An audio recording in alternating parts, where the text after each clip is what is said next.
طبعا ربنا يعافي عن احمد رفعت الحادثه الاخيره اللي حصلت. احنا هل ده اول حادثه؟ لا لا لا، في كتير، وفي كتير حالات وفاة كمان. كتير، لا ربنا لا لا، يعافينا كتير يعني. كتير كتير كتير فوق ما تتخيل. يعني خد بالك، على من ضمن الحاجات مثلا اللي اثرت معايا جدا، ويمكن دي مثلا من الحاجات اللي خلتني ادور كويس في موضوع الطب الرياضي وادخل الطب الرياضي. 18 سنه كنت منتخب الناشئين، وكان معايا لعيب في منتخب الناشئين الله يرحمه يعني، اسمه محمد الحسيني، مش اللي بيلعب دلوقتي، ده واحد تاني كان اسمه كده برضه.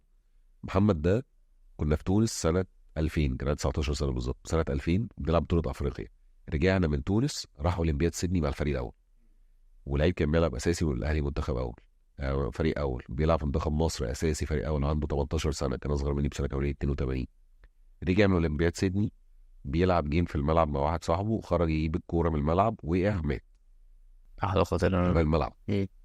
طبعا نقلوه بسرعه على مستشفى المعلمين، ربنا ما عرفش، ما عنده كانش عيب فيه خلقي. مانوال ما كانش فيه ما كانش اسعاف. حد اصلا موجود، ما كانش في حد موجود في المكان، يعني ما فيش اصلا حد متخصص اصلا يعرف يعمل اسعافات اوليه. احنا كده مش بنتكلم في احنا بنتكلم في خسارة حياة بني ادم يعني لا انت قيس بقى على دي، الحادثه دي بقول لك حصلت سنه 2000.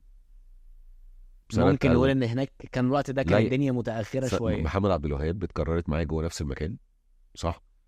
في بنت بتلعب فولي اتكرر معاها نفسه جوه المكان، محدش اتحرك، محدش عمل حاجه. م.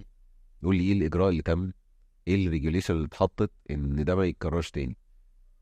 اريكسون لما حصل له المشكله الدنيا مفيش، اتقلبت ازاي؟ الدنيا اتقلبت.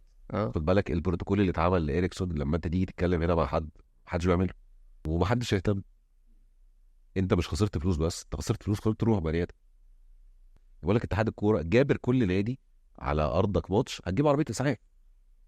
والله العظيم، والله العظيم كان في انديه بتجيب عربيات نقل موتى، والله العظيم مش بهزر. فجه اتحاد الكوره لما لقى الموضوع بقى كده عربيات نقل، قال لك لا، لازم عربيه اسعاف يكون جواها مسعف.